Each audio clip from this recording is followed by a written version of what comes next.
Sebentar lagi kita akan masuk di kawasan atau Taman Nasional Bukit Barisan Selatan, sering disingkat TNBBS.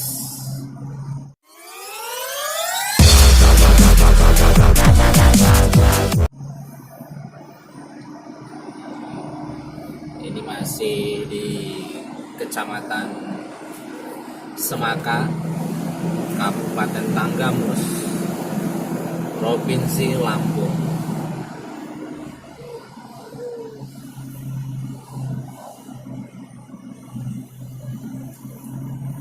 Ya, salah satu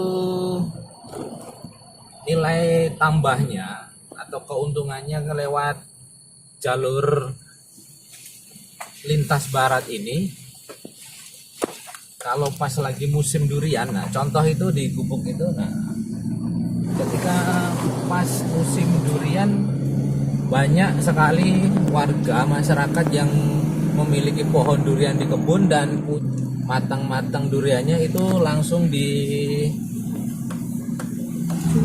di depan rumah atau di pinggir jalan supaya bisa dilihat dan bisa dibeli oleh para pelancong atau orang-orang yang lewat di sekitaran jalan, yang baik yang mau menuju ke Bengkulu, ke pesisir barat, atau yang dari pesisir barat dari Bengkulu mau ke Bandar Lampung, itu bisa memilih, mencicipi duriannya, kemudian bisa dibeli dan dibawa pulang. Tidak hanya durian, terkadang juga di sini ada beberapa buah ketika musim seperti buah duku, buah manggis juga ada.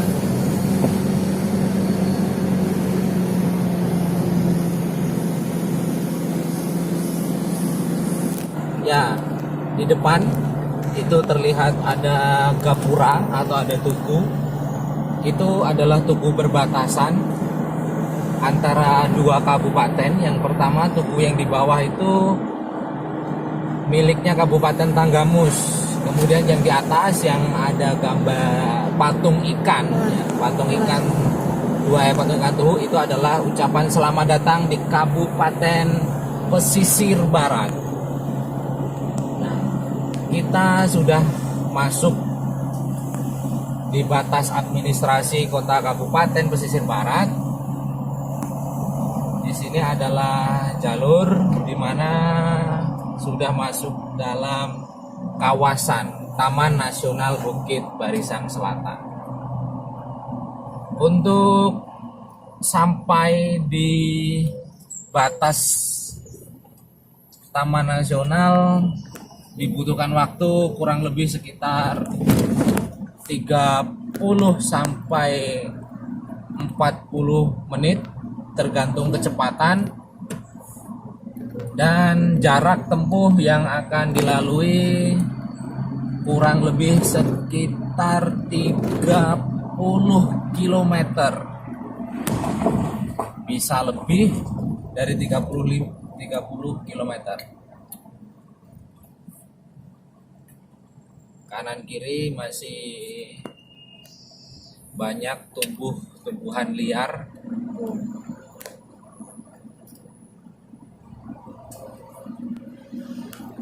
Kalau jalan dijamin jalannya sudah aspal, tapi ada di beberapa titik yang memang rusak, berlubang atau mengelupas aspalnya. Nah, kalau tadi kita dari bawah, dari tanjakan Sedayu itu naik terus, ini ketika sudah masuk di Taman Nasional cenderung jalannya itu turun dan turun.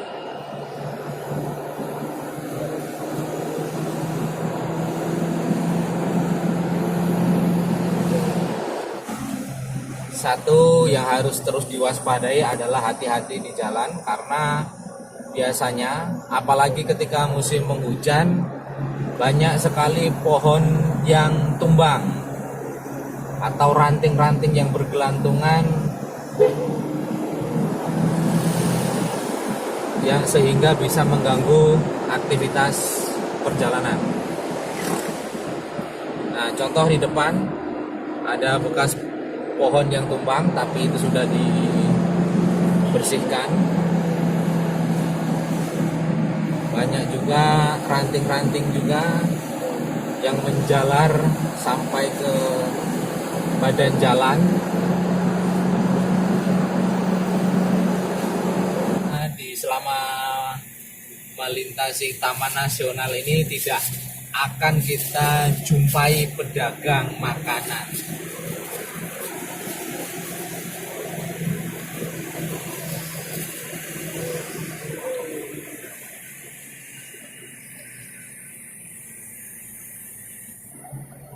Terkadang tanpa disengaja saat melintasi jalur lintas barat ini di tengah kawasan, jika beruntung kita akan menjumpai sekelompok atau sekawanan binatang, yaitu monyet. Terkenalnya di sini adalah beru. Nah, ini orang yang sering melintasi sini ketika sudah sampai di sini, ini disebut sebagai tanjakan kapur. Dulu jalan ini kelihatannya rusak parah, sehingga banyak sekali mobil yang tidak kuat untuk menanjak atau rusak di tengah jalannya. Jalannya licin, tapi alhamdulillah sekarang sudah dibangun, diperkeras jalannya sehingga tanjakannya terlihat rapi. Ini adalah tanjakan kapur, tapi karena kita turun berarti kita menyebutnya turunan kapur.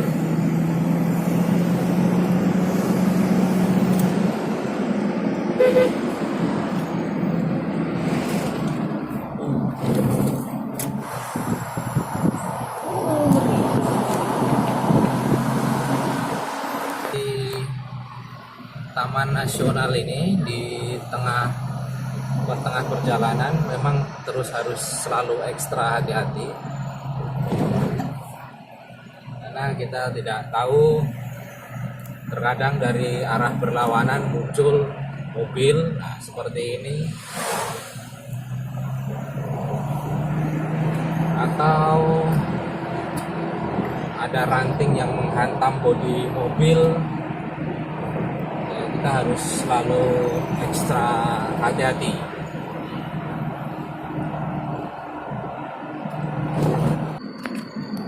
Ya, kita sebentar lagi akan keluar dari batas Taman Nasional Bukit Barisan Selatan.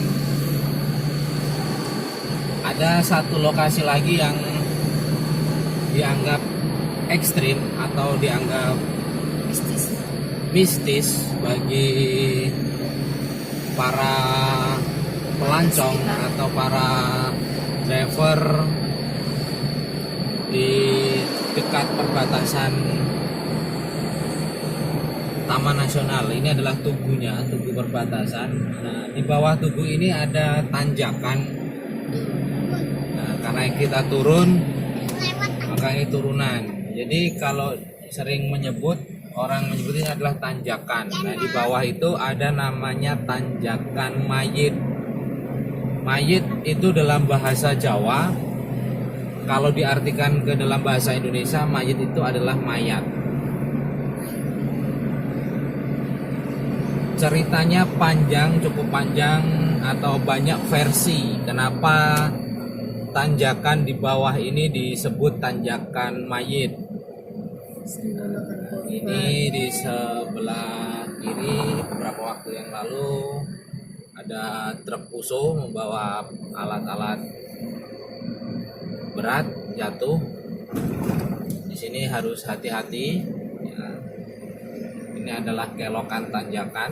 Nah, di bawah itu, di bawah batas yang dipagar itu adalah berupa jurang yang cukup dalam. Nah, disitulah sering terjadi kecelakaan maut, baik mobil yang dari atas ataupun mobil dari bawah.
Ini kita sudah masuk di desa pertama.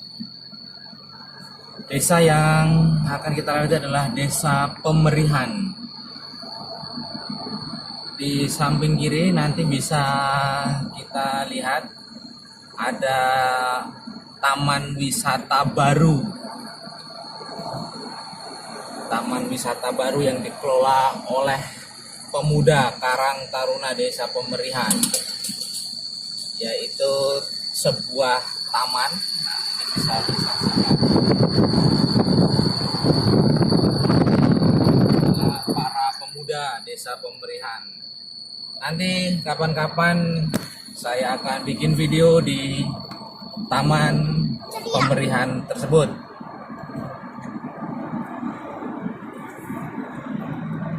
Ya, alhamdulillah kita sudah sampai di Pasar Waihni.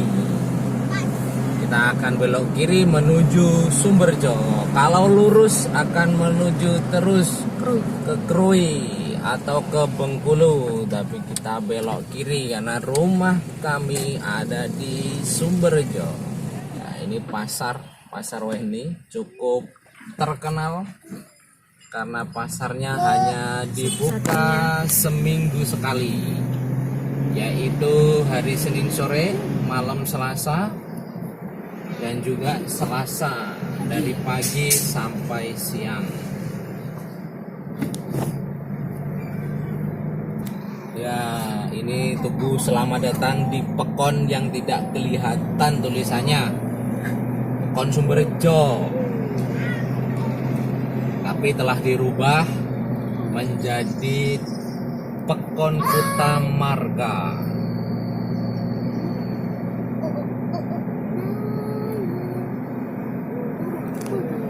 Depan sampai di rumah, kita ambil ancang-ancang, mama turun ya, turun kam gitu mobilnya mundur.